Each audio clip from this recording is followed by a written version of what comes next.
keuntungan yang tidak diarahkan kepada kebaikan. Mahad itu artinya adalah kebaikan yang murni, yang bersih, tidak tercampur dengan urusan yang lain. Yang dimaksud adalah kebaikan akhirat. Ya, maka sesuatu yang dianggap untung tadi pada hakikatnya adalah kerugian. Ramadan, Ramadan, Ramadan ya Habib, Ramadan, Ramadan. Bismillahirrahmanirrahim. Assalamualaikum warahmatullahi wabarakatuh. Innal hamdalillah nahmaduhu wa nasta'inuhu wa nastaghfiruh wa na'udzu billahi min syururi anfusina wa min sayyiati a'malina man yahdihillahu fala mudilla lahu wa man yudlilhu fala hadiyalah. Asyhadu an la ilaha illallah wahdahu la syarikalah wa asyhadu anna Muhammadan 'abduhu wa rasuluh. Allahumma shalli wa sallim wa barik ala sayyidina wa maulana Muhammadin wa ala alihi wa sahbihi ajma'in. Allahumma la ilma lana illa ma 'allamtana innaka antal alimul hakim. Allahumma inna nas'aluka 'ilman nafi'a wa rizqan thayyiba wa 'amalan mutaqabbala. Rabbi shrah li sadri wa yassir li amri wahlul 'uqdatam min lisani yafqahu qawli. Amma ba'd. Ikhwas sekalian yang dirahmati oleh Allah, para peserta program iktikaf di Masjid Al-Walidain, Komplek Pondok Pesantren Salman Al-Farisi, Blombang, Tawangmangu. Alhamdulillah, sore hari ini hari pertama bagi ikhwas sekalian iktikaf, tanggal 21 Ramadan bertepatan dengan hari Senin. Dan di dalam satu riwayat bahwa hari Senin adalah hari yang Rasulullah SAW cintai, hari yang Rasulullah SAW sukai, karena di hari ini Rasulullah SAW dilahirkan. Kemudian di antara hari-hari yang mulia selain Jumat tentunya, sebagai mahkota hari dalam satu pekan, ada hari Kamis, di mana amal kita diangkat. Amal-amal yang kita kerjakan selama satu pekan diangkat ke langit. Ya, catatan amal tersebut diangkat oleh malaikat untuk disampaikan kepada Allah Subhanahu wa ta'ala, dan Allah Maha tahu atas apa yang hambanya kerjakan. Maka insya Allah di sore hari ini terkumpul sekian barokah. Pertama, barokah Ramadan. Yang kedua, barokah puasa. Yang ketiga, barokah iktikaf dan juga masjid. Dan yang keempat, barokah hari Senin. Semoga tidak terlewat di penghujung hari ini, menjelang tenggelam matahari nanti, waktu yang sangat baik sekali untuk kita panjatkan doa kepada Allah Subhanahu wa ta'ala. Ikhwah sekalian yang dirahmati oleh Allah, kajian kita insya Allah untuk program iktikaf ini akan kita bahas satu kitab, dan semoga 8 atau 9 hari nanti bisa selesai insya Allah, karena bukan kitab yang tebal, tetapi ini merupakan kumpulan bait syair yang padat dengan makna tentunya. Ya, jumlahnya ada 63 bait.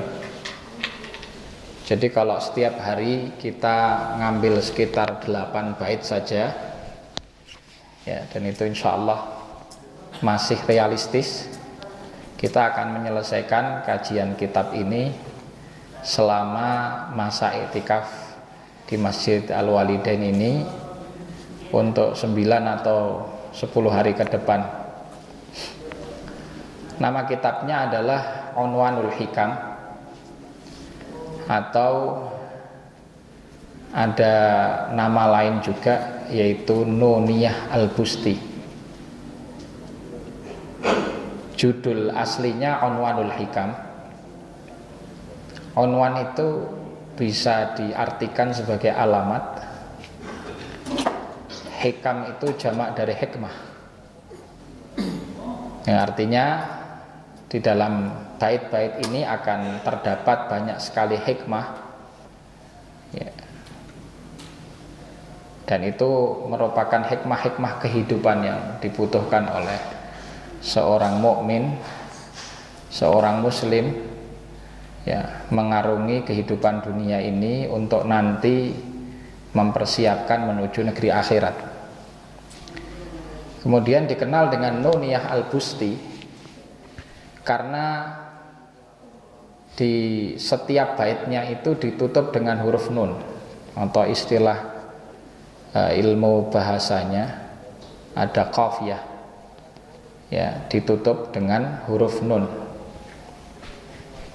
Ini sastra yang sangat baik, di mana dalam sastra Arab ketika seseorang membuat bait syair, ya, itu ada aturan pembuatan bait-bait tersebut. Diantaranya adalah qafiyahnya menggunakan apa, akhiran dari setiap baitnya. Ini beliau memilih huruf nun, maka dikenal dengan Nuniyah. Kalau akhirnya mim, maka mimiyah.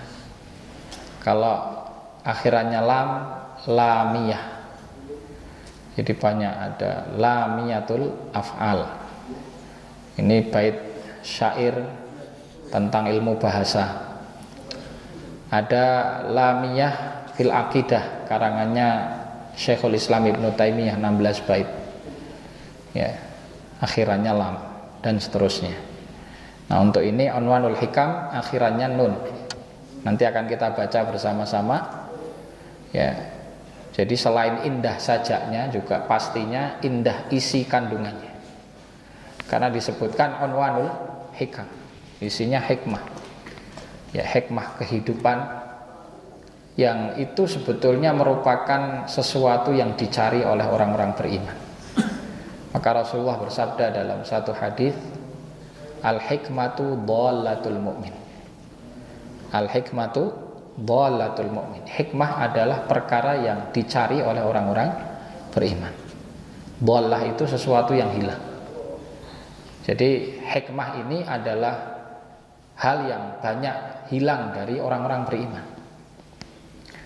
Dan hikmah ini adalah mauhubah, pemberian khusus dari Allah Subhanahu wa ta'ala bagi siapa yang Allah kehendaki. Dalam firman-Nya surat Al-Baqarah, Allah Subhanahu wa ta'ala menyampaikan, a'udzubillahi minasyaitonir rajim, yu'til hikmata man yasha' wa man yu'tal hikmata faqad utiya khairan katsira wa ma yadzakkaru illa ulul albab.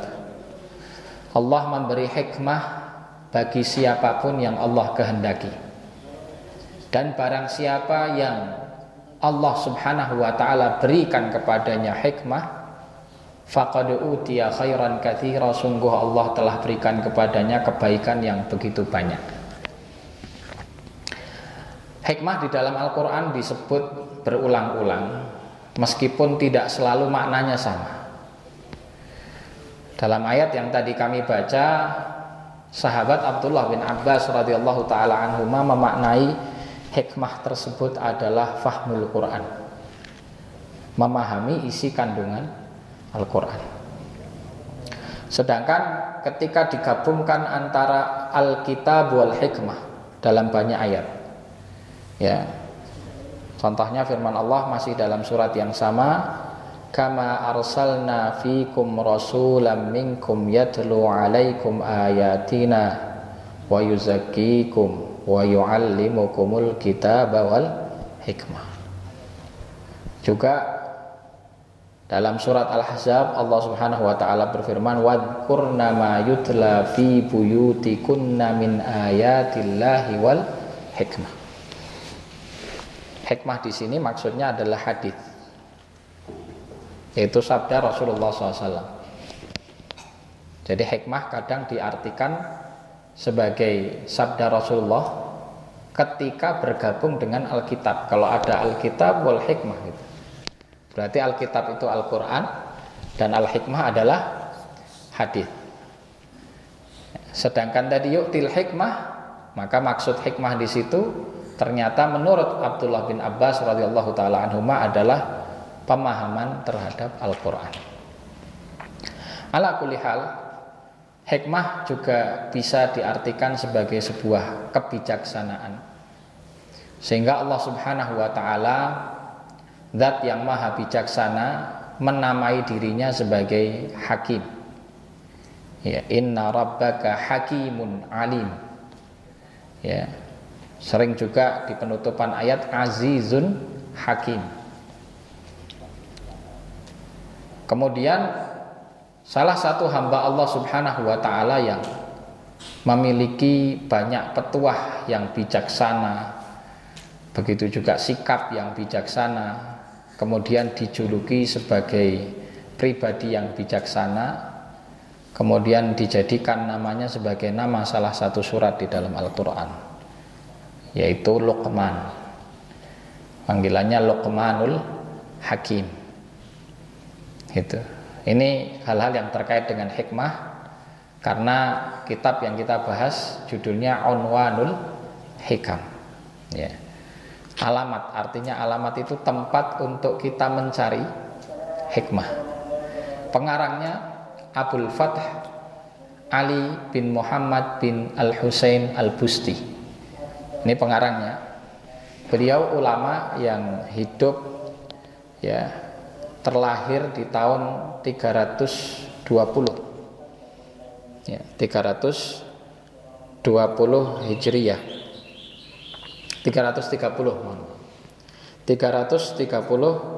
Hijriyah, ya. Dan wafat pada tahun 400 Hijriyah. Jadi umur beliau selama hidup 70 tahun pada kurun keempat Hijriyah. Beliau ini murid dari salah satu muhaddis, Imam Ibnu Hibban. Ya, kalau kita membaca hadis, kadang hadis riwayat Ibnu Hibban itu gurunya. Al-Bust, nama ini Abul Fath, itu julukannya. Nama aslinya Ali bin Muhammad bin Al-Husain. Al-Busti itu dinisbatkan kepada tempat kelahiran beliau, ya, tempat kelahiran beliau. Al-Bust itu satu daerah di Afghanistan yang sekarang nama sekarangnya dikenal dengan Lashkargah, yaitu satu kota di Afghanistan, ya, namanya Lashkargah gitu. Kemudian beliau meninggal di Bukhara. Bukhara juga salah satu kota dari kota-kota di Khurasan, yang terlahir darinya seorang imam besar ahli hadis, ya, Muhammad bin Ismail al-Bukhari rahimahullahu ta'ala. Itu sekilas tentang kitab atau nazam syair yang akan kita bahas menjadi kajian kita. Imam Al-Busti ini dia dikenal sebagai ahli lughah, dan juga dia dikenal juga sebagai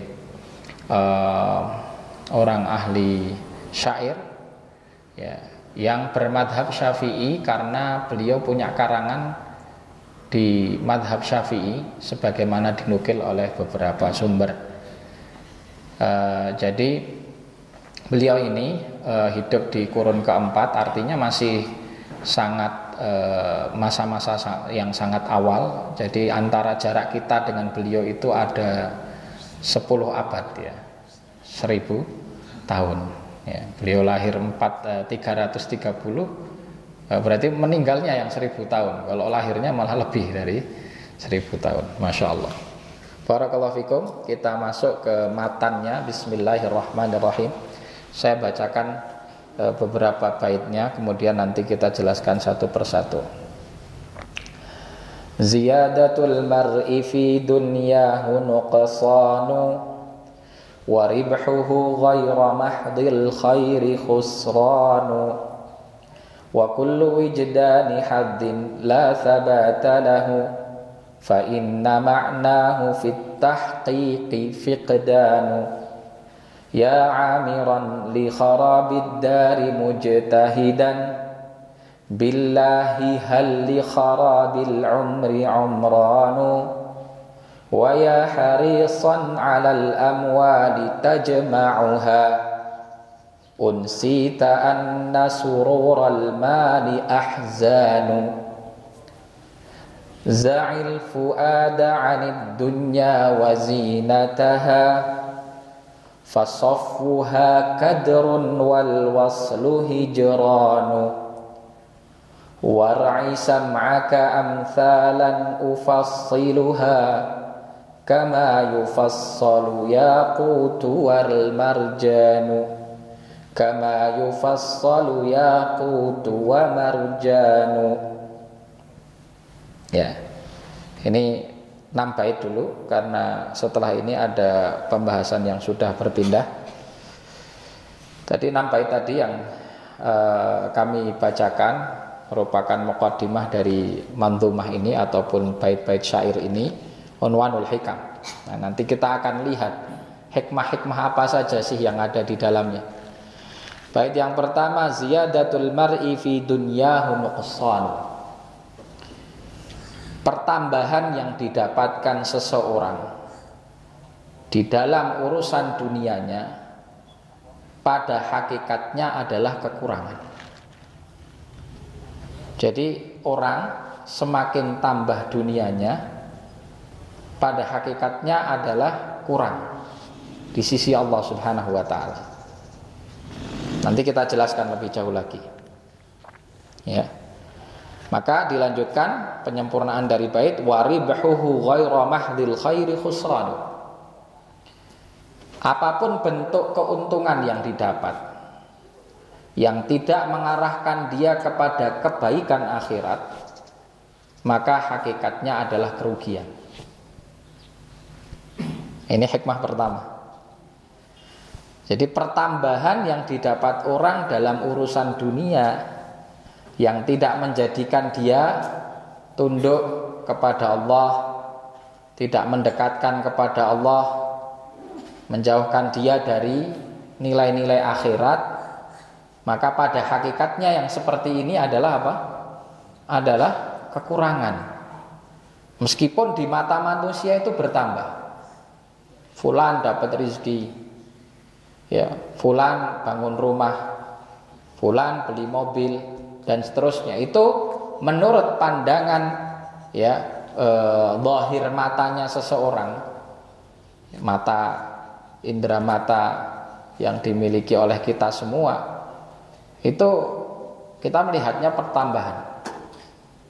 Seseorang berdagang dapat duit, ya, kemudian uang itu dikumpulkan sehingga dia punya aset yang begitu besar. Menurut pandangan zahir seseorang itu adalah apa? Pertambahan. Maka catatannya, kalau hal tersebut tidak menjadikan orang semakin tunduk kepada Allah, tidak mengarahkannya kepada ibadah, tidak menjadikan dia semakin takut sama Allah, harta ini tidak bermanfaat untuk urusan akhiratnya, maka hakikatnya adalah kekurangan. Sebagaimana keuntungan duniawi, orang berdagang, ya, atau orang yang mengumpulkan harta, atau dia mendapatkan satu keberkahan, diberi hadiah, atau mungkin mendapatkan harta karun dan seterusnya, itu menurut pandangan kasat mata seseorang itu adalah keuntungan, ya. Tapi di sini dikatakan wa ribhuhu ghairu mahdhil khair. Keuntungan yang tidak diarahkan kepada kebaikan. Mahd itu artinya adalah kebaikan yang murni, yang bersih, tidak tercampur dengan urusan yang lain. Yang dimaksud adalah kebaikan akhirat. Ya, maka sesuatu yang dianggap untung tadi pada hakikatnya adalah kerugian. Ini hikmah yang pertama. Kemudian yang kedua, wa kullu wijdani haddin la thabata lahu fa inna ma'nahu fit tahqiqi fiqdan. Dan setiap wijdan itu sebuah pendapatan. Dari kata-kata wajada yajidu. Ya. Wajada yajidu itu orang mendapatkan sesuatu. Semua pendapatan ya atau keberuntungan yang diperoleh seseorang la tabata lahu, yang tidak kekal. Berarti maksudnya adalah keberuntungan duniawi. Karena keberuntungan duniawi itu sementara. Kita dapat satu hadiah. Hadiah yang kita dapat itu tidak kekal membersamai kita. Kalau itu berbentuk uang, maka akan lebur ketika kita tasarufkan untuk beli barang lah, untuk makan dan seterusnya, hilang. Kalau itu berbentuk barang, maka barang itu qabil lil fana. Apa arti qabil lil fana? Barang itu memungkinkan untuk rusak. Ya, tidak ada barang yang tidak bisa rusak, semahal apapun. Ya, meskipun orang kadang untuk mengiklankan barangnya itu sampai mengklaim ini long life warranty, ya, garansi seumur hidup. Bukan berarti ketika garansi seumur hidup itu nggak rusak, tetap saja rusak. Dan nyatanya setelah 20 tahun coba diklaim barang itu digaransikan, bisa enggak. Ala kulli hal, setiap pendapatan ataupun ya keberuntungan yang didapatkan seseorang di dunia dan itu tidak kekal, maka dikatakan la tabata lahu fa inna ma'nahu fit tahqiqi fiqdan. Maka makna yang sesungguhnya dari keberuntungan tersebut atau pendapatan tersebut adalah satu kehilangan. Orang dapat sesuatu, urusan duniawi, dia berpikir bahwa ini akan digenggam sama dia. Tapi orang yang melihat dengan kacamata hikmah, melihatnya bukan sekedar sudah digenggaman atau belum, tapi ini bisa hilang atau tidak, rusak atau tidak, kekal atau tidak. Ketika dia tidak kekal, ketika dia bisa rusak, berarti pada hakikatnya hilang. Antara barang ini yang meninggalkan kita dulu atau kita yang meninggalkan dia? Mana yang duluan? Kan begitu. Ya. Maka Masya Allah, ya, ini bait-bait yang luar biasa. Di dalamnya terdapat banyak hikmah. Orang melihat dunia ini, menggapai dan mencari dunia seakan-akan akan digenggam selamanya. Padahal di akhir antara dunia itu yang meninggalkan atau kita yang meninggalkannya. Ya. Kalau barangnya rusak, barangnya hilang, berarti dia yang meninggalkan kita. Ya. Dan nyatanya mudah sekali Allah Subhanahu wa ta'ala mencabut nikmat dari seseorang dengan permasalahan yang sepele. Ada orang beli mobil baru, ya, baru turun dari dealer, baru dipakai beberapa kali. Hanya kelalaian yang sepele, dia nyetir ngantuk nabrak, rusak, sudah hilang. Ya. Hal yang sepele mungkin kita sering beli pulsa, atau bahkan mungkin pernah ada yang transfer uang, apalagi sekarang transfer elektronik mudah. Salah memasukkan input satu nomor saja, hilang sudah. Saya sendiri pernah ngalami beli pulsa 100.000, nomornya kurang 1, nyasar ke tempat orang. Ya. Habis itu saya telepon orangnya, orang jauh dari Madura. Kata dia, loh kan bukan salah saya, salah bapak. Terus apa yang harus saya lakukan? Itu kan salah bapak sendiri katanya. Ya, intinya awalnya tidak mau balikin. Kemudian saya sampaikan, ya sudah nggak apa-apa Pak, kalau memang seperti itu silahkan dipakai, tapi nanti akan saya tuntut di akhirat. Orangnya takut ternyata, percaya dengan negeri akhirat. Akhirnya nge-SMS, Pak jangan bawa-bawa akhirat Pak gitu. Saya masih ingat sekali. Akhirnya Masya Allah, karena dia kembalikan penuh itu pulsa, saya kembalikan beberapa kepadanya gitu. Ya, sebagai reward. Dan itu ketika saya kembalikan itu dia takut masih. Ngapain Pak dikirim lagi? Jangan Pak. Saya tidak mau ini sampai akhirat gitu. Enggak Pak, saya ikhlas, saya ridho. Masya Allah. Jadi mudah sekali ya Allah Subhanahu wa ta'ala mencabut nikmat dari seseorang. Enggak jauh dari sini pernah ada kejadian orang dalam kondisi mati listrik, istilah orang Jawa daerah sini oblangan. Ya, dia menyalakan lilin. Bapaknya, kepala keluarganya ini sedang kerja. Di rumahnya hanya istri dan anak-anak. Nyalakan lilin, tidur. Kemudian lalai, entah mungkin kena kaki atau bagaimana, karena posisi tidur lilin itu terjatuh bakar seluruh rumah. Hanya hitungan jam habis rumah. Ya, kejadian mungkin sekitar 4 tahunan lalu atau 5 tahun lalu. Ya, artinya untuk mencabut satu nikmat, rumah seisinya itu hanya berapa jam habis. Allah Maha mampu untuk itu. Maka sekali lagi, ikhwah sekalian, dunia yang kita genggam itu sebetulnya bukan merupakan sesuatu yang kekal bersama kita. Kalau kita paham makna hikmah ini, bahwa sesuatu yang kita dapat dan itu tidak kekal, pada hakikatnya adalah kehilangan, ya sudah, mendingan kita nggak usah terlalu mentok, tidak usah terlalu gigih untuk mencarinya. Atau makna lain dari bait yang tadi kami sampaikan, bahwa seseorang yang mendapatkan kenikmatan-kenikmatan dunia, kemudian dengan kenikmatan dunia ini melalaikan hal-hal yang terkait dengan urusan akhirat, pada hakikatnya adalah kehilangan. Karena orang kehilangan kesempatan untuk mengumpulkan bekal akhiratnya.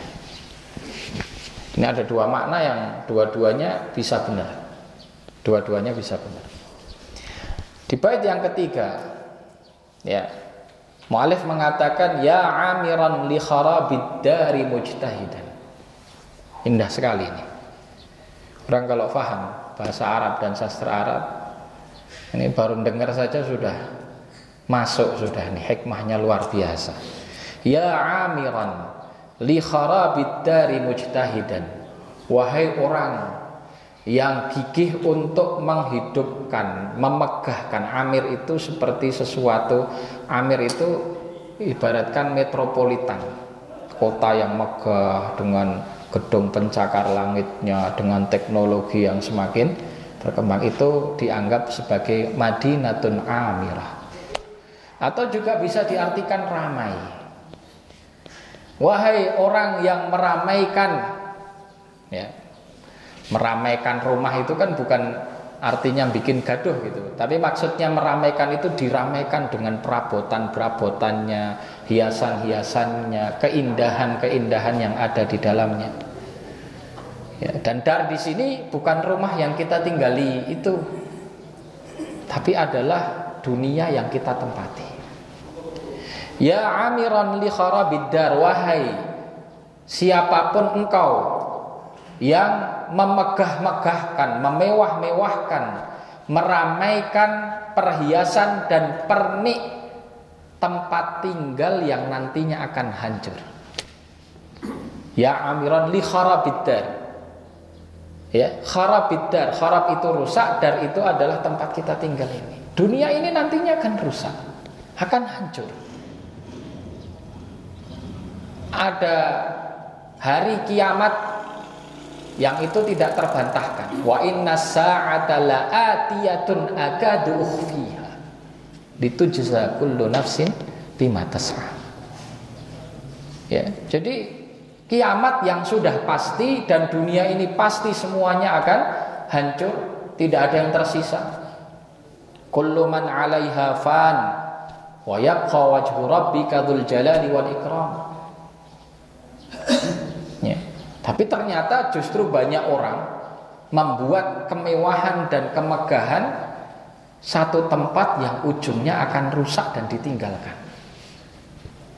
Ini permisalan orang yang tidak sadar dengan apa yang dia lakukan, ya, yang menyibukkan dirinya untuk urusan dunia terus, padahal ujungnya akan rusak.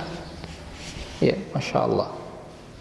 Maka di penutup daripada bait ini, billahi hal li kharabil umri umran. Billahi, demi Allah, apakah ketika seseorang itu menyia-nyiakan waktunya untuk mengejar dunia, dan dunia dikejar padahal nantinya dia rusak dan ditinggalkan, bukankah dengan menyia-nyiakan umur tersebut, apakah bisa dikatakan itu sebagai sebuah umrah, kemewahan, kemegahan, keramaian? Ya. Justru dia merusak umurnya. Ya, dia merusak kesempatan untuk mengumpulkan bekal akhirat, justru dipakai untuk sibuk mencari urusan dunia. Ikhwas sekalian yang dirahmati oleh Allah, 3 bait ini sebetulnya kalau kita renungkan itu begitu dalam. Apalagi kita dalam kondisi puasa ini. Ya, sebetulnya salah satu hikmah kenapa kita diperintahkan puasa, kita disuruh untuk menahan makan, minum, kemudian syahwat kita. Bagaimana Allah mendidik kita untuk melepaskan ikatan dunia itu dari hati kita, sedikit demi sedikit.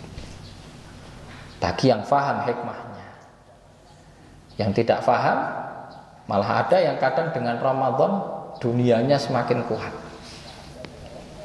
Tapi hikmah terbesarnya itu. Dan Masya Allah, beruntung antum semua ini bisa tafarruq, mengosongkan waktu antum untuk iktikaf di sini beribadah. Ini adalah satu ikhtiar untuk memaksimalkan terlepasnya ikatan dunia itu dari hati kita. Ya, semoga majelis ini bermanfaat. Dan sebelum kami tutup, kami sampaikan bahwa ada hikmah kenapa kita jadikan tarawih kita itu 20 rakaat.